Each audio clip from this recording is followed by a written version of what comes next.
Direct government interference with consumption. What does this interventionist measure consist of? Well, it is quite simple. The command imposed by force from above says something like this: it is forbidden to drink alcohol. Do not be surprised. That was the law in certain countries for many years. Think of prohibition in the United States. Drinking alcohol was illegal. The production and distribution of alcohol were a crime, and consumption was too in certain circumstances. However, mutatis mutandis, the same law is in effect today concerning drugs other than alcohol. Drug production and distribution are illegal, and the consumption of drugs is forbidden, depending on the manner and the circumstances. The justification provided always sounds very lofty.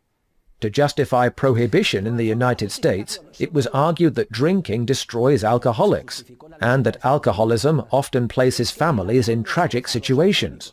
Broken families, husbands who abandon their wives, children who are left in precarious circumstances.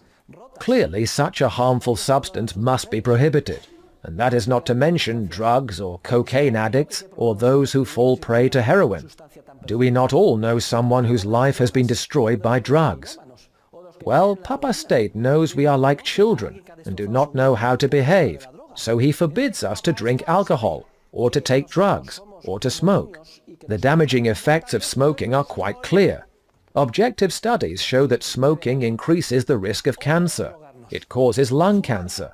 In fact, my grandfather's brother died of lung cancer from smoking. Now smoking is banned in all public places. You have to go outside, and everybody is huddled together, smoking at building entrances, and at sidewalk cafes, and in gardens. Smoking is not permitted in restaurants, etc.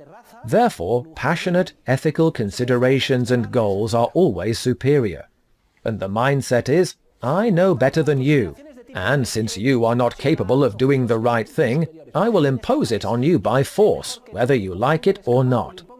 What effects does this have, strictly from the standpoint of economic theory? For now, we are going to set aside ethical considerations.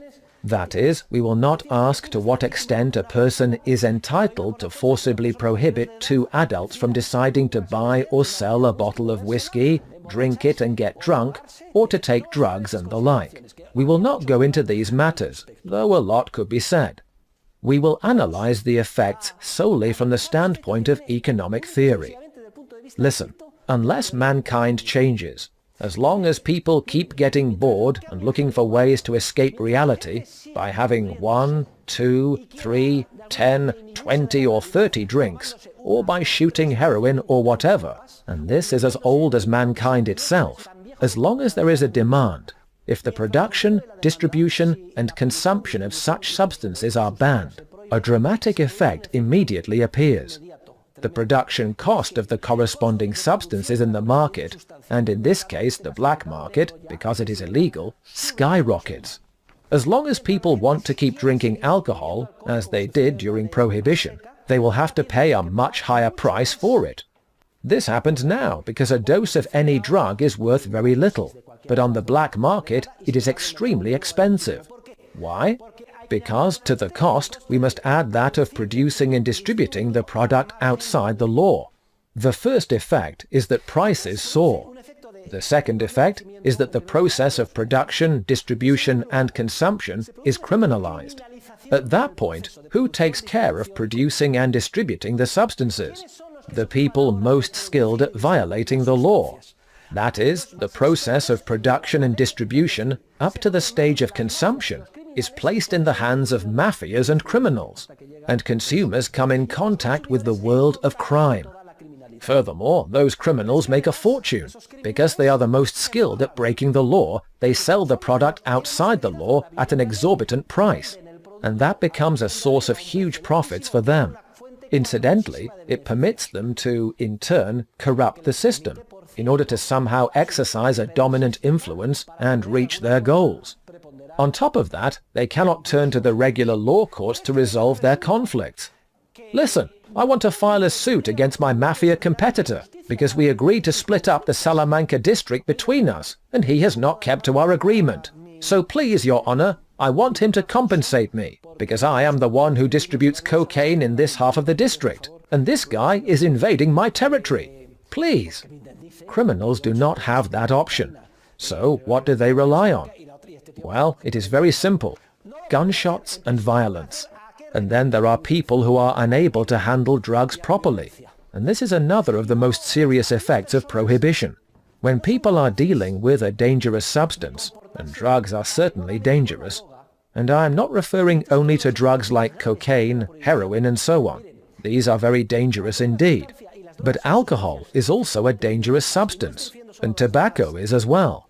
However, in a spontaneous order, we learn in an evolutionary way, by trial and error, how we must behave with respect to drugs.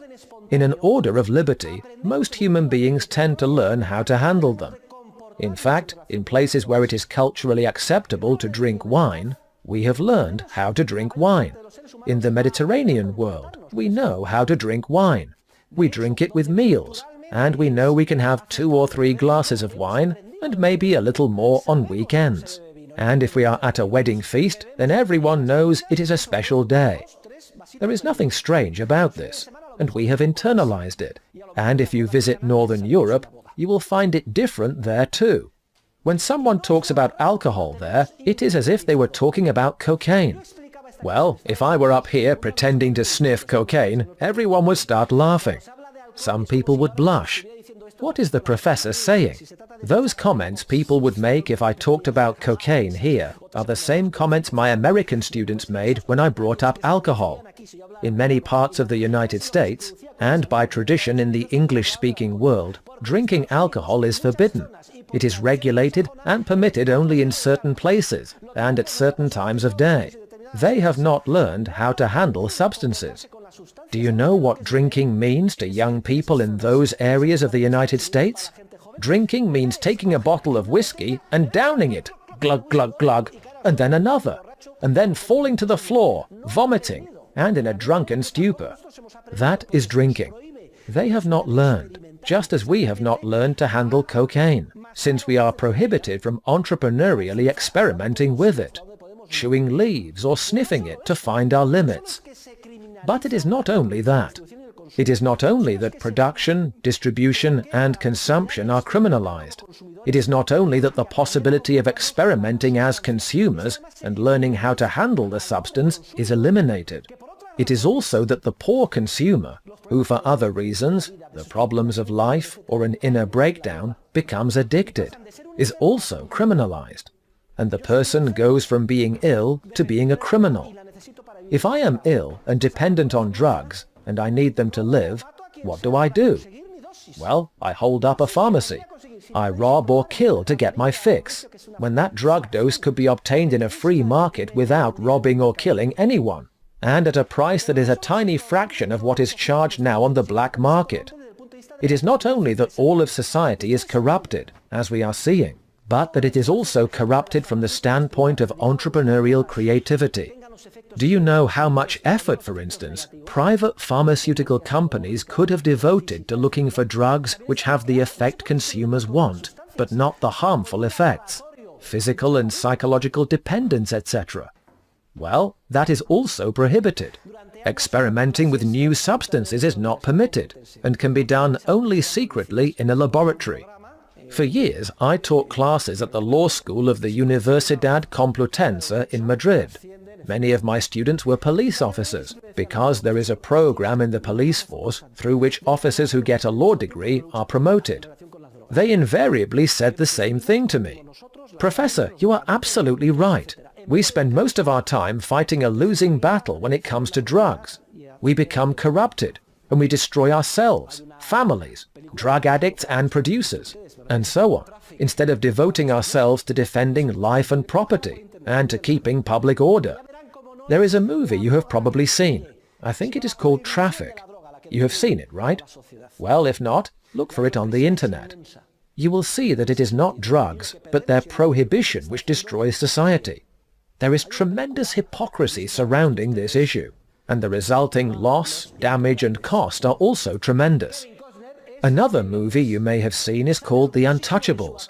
Kevin Costner is Elliot Ness, a very proud graduate of the FBI Academy near Washington. He plans to save the world because he represents law and order. His first post is in Chicago in the 1930s. Prohibition is in full force. Until Elliot Ness shows up with his untouchables and the order to enforce the law, Chicago is as quiet as the grave. Granted, there is a law against drinking alcohol, but everybody drinks alcohol on the weekends. People simply know where to go. There are places in dark alleys, and people knock, and someone inside takes a good look at them before letting them in. Inside there is a big party going on. There is an orchestra, and people are dancing the Charleston. Everybody is drinking and happy, and everybody is there. The mayor, civil servants, police officers, entrepreneurs, the bishop, everybody. They have a great time. Of course, all of this requires barrels of alcohol. Where do they come from, since alcohol is prohibited? Well, since the Great Lakes are on the border with Canada, the barrels are smuggled in. They are smuggled in, and somebody has to do the smuggling. The mobsters take care of it. Al Capone and the different families, who make an enormous amount of money and know how to bribe the police. The mobsters pay the poor police, and all they have to do is look the other way, right when the barrels are passing. The barrels go by, and once they have all passed, the officers can look again. Everyone is peaceful. Some people earn more money, others have fun, and there is no problem. The problem arises, dear students, when Elliot Ness, FBI agent, arrives and wants to impose the law. If you watch the movie, you will see that at that point the death toll begins to soar. The FBI cavalry even ends up attacking a convoy of cars and trucks smuggling alcohol, and a huge number of people die. At the end, Al Capone is arrested, but not for what you would expect. A disloyal employee simply reports that the mobster does not pay taxes. He is put in prison, and that is how the movie ends. Elliot Ness, FBI, is very happy after testifying. He listens with great satisfaction to the court ruling that sentences Al Capone to prison for tax evasion. And this comes after hundreds of deaths in preceding years due to gunfights and all sorts of violence. Well, as Mr. Ness is leaving the courthouse, and the movie shows this very well, he is smoking a cigarette. Smoking had not yet been prohibited, and a child approaches, yelling, "Extra! Extra! Read all about it!" One of those children who used to sell newspapers for a couple of cents. "Extra! Extra!" Ness buys a paper, and he reads the huge headline. Prohibition has been repealed. What an intelligent measure! Why do they not take similar ones today to do away with all the laws still in force prohibiting other drugs? It would be wonderful. Then the child says, Mr. Ness, read the news. Prohibition has been repealed. What are you going to do now?" And Kevin Costner, Elliot Ness, says, "Now I'm going to go have a glass of whiskey." What a bastard! After everything he has done, now he goes and has a glass of whiskey. If instead of pursuing Al Capone, they had asked this guy to go gas Jews, for instance, his efficiency would have been extraordinary. Well, the minute it was declared that prohibition was abolished, the mobsters' main source of profit disappeared. Do you know who financed the lobby to maintain prohibition? Who benefited from prohibition? Al Capone and the mobsters. Who do you think has the greatest interest in maintaining the prohibition of drugs nowadays? The mafias. The moment drug production, distribution, and consumption are liberalized, the mafia's entire source of profit will disappear. Drugs will be purchased at pharmacies. There will be opium smokers, like there were in the United States until 1910. It was a socially accepted practice, and there was no problem. And if someone had become addicted to the drug and was consistently out of it, that person was ill and needed a different kind of treatment. But just as there were bars and cafes, there were opium dens, and there was no problem, nor was anyone pursued by the law, nor did girls have to prostitute themselves to get their drug fix, like we see in traffic, nor was an entire society destroyed due to the forcible imposition of an absurd law. Notice how direct interference with consumption produces effects that are the exact opposite of those desired. A few years ago, at the beginning of this century, I gave a seminar at the Summer University of Santander on this topic. the liberalization of drugs. I invited the most important judges in the criminal division of the Supreme Court. With great satisfaction, I heard from their own lips that I was quite right, and they are the ones in charge of making rulings. Think about that. If my police officer students felt they were spending their lives destroying society by fighting drugs, and the Supreme Court judges who attended the seminar recognized the serious harm being done, then the conclusion is very clear. To solve the whole drug problem, we need only liberalize drugs in all spheres. That is the main conclusion we reach based on the economic analysis of this first interventionist measure. Thank you very much.